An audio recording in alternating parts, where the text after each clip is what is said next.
Uncertainties and possible opportunities. Some of the UK's top food and drink suppliers were chewing over the questions of Brexit and a second Scottish referendum today at a major trade event in the Highlands.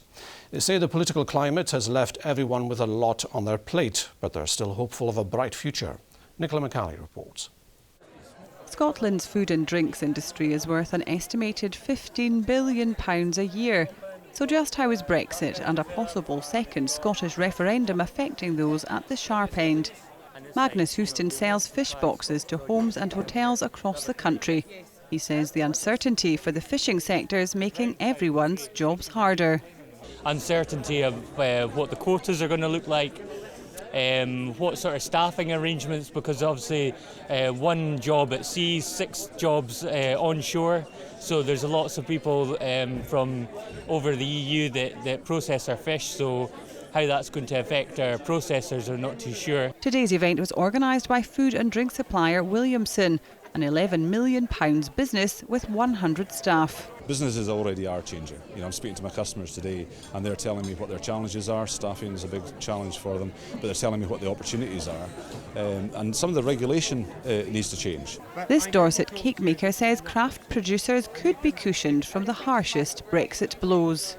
I'm consoled by the fact that actually in the end everybody likes a nice piece of cake, and it is a fact that even if they might cut back on some other things, in terms of our business and how we're affected, certainly to date, we haven't been overly negatively affected. The trade stands were abuzz with questions today, but cheese suppliers from opposite ends of the UK say the sector is strong enough to withstand changes. It's such an exciting time to be in Scotland, if there is another referendum, but as a food and drink producer, I'm so glad to be part of the Scottish food and drink scene, and I don't think we've got anything to worry about. What I do know is we spend a lot of money in France and Belgium and Germany, and I don't think that's going to change. The trade is not going to change. We spend £25 million alone with one company, one French company, a year. Food for thought then, at an appetite for definitive answers on the country's direction, to effectively plan what the future holds for one of Scotland's most important industries. Nicola. And Nicola's with us now. What are these companies most worried about, Nicola?